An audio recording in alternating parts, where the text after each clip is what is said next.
मीराबाई का जन्म 148 के आसपास राजस्थान के नागौर जिले के कुड़की गांव में एक राजपूत राठौड़ वंश के छोटे राजघराने में हुआ था। उनके पिता रतन सिंह राठौड़ मेड़ता के राजा थे। बचपन से ही मीरा अत्यंत धार्मिक प्रवृत्ति की थीं। कहते हैं कि जब वे मात्र 5 वर्ष की थीं, तो एक बार एक संत उनके घर आए और श्री कृष्ण की एक सुंदर मूर्ति उन्हें भेंट की। मीरा ने उसी क्षण उस मूर्ति को अपना पति मान लिया। उन्होंने श्री कृष्ण को अपना स्वामी, सखा और सर्वस्व मानकर उनसे गहरा भावनात्मक और आध्यात्मिक संबंध बना लिया। जब मीरा विवाह योग्य हुईं, तो उनका विवाह मेवाड़ के राजकुमार भोजराज से कर दिया गया, जो राणा सांगा के पुत्र थे।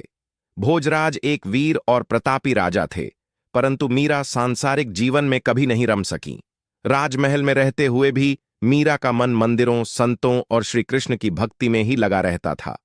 वे साधुओं की संगत करती थीं, कीर्तन करती थीं और खुलेआम श्री कृष्ण को अपना पति बताती थीं, जिससे महल के लोग, विशेषकर सास और अन्य राज्य परिवार के सदस्य, उन्हें तिरस्कार की दृष्टि से देखने लगे।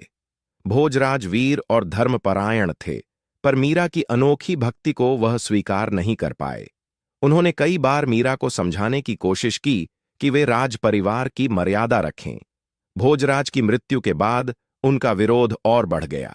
सास, राणा सांगा की रानी, ने मीरा के मंदिर जाने और संतों से मिलने पर रोक लगाई। राज दरबार में मीरा के भक्ति गीतों और साधु संगति का मजाक उड़ाया गया। उन्हें घर की इज्जत पर धब्बा कहा गया और राज मर्यादा भंग करने वाली बताया गया। मीरा को भक्ति से रोकने के लिए राज परिवार ने उनकी हत्या के कई प्रयास किए। ये घटनाएं आज पौराणिक रूप में प्रसारित होती हैं, लेकिन इनके पीछे का भाव यह है कि मीरा की भक्ति को कुचलने के लिए हर संभव कोशिश हुई। विष का प्याला। राजमहल ने मीरा को विष दिया। मीरा ने बिना डरे उसे श्री कृष्ण को अर्पण कर पी लिया और वे सुरक्षित रहीं।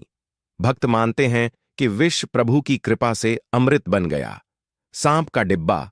उन्हें फूलों का डिब्बा भेंट में दिया गया, जिसमें जहरीला सांप था।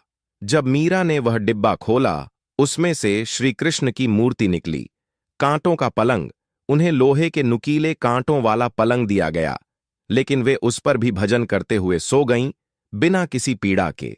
मीरा के इस निडर और अडिग व्यवहार के कारण अंततः उन्हें मेवाड़ छोड़ने के लिए विवश किया गया।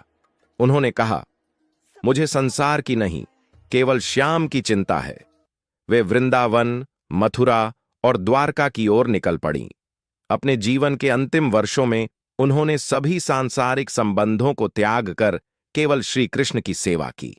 कहा जाता है कि द्वारका में श्री कृष्ण की मूर्ति में लीन होकर उनका देहावसान हुआ। सच्चा प्रेम समाज की सीमाओं से ऊपर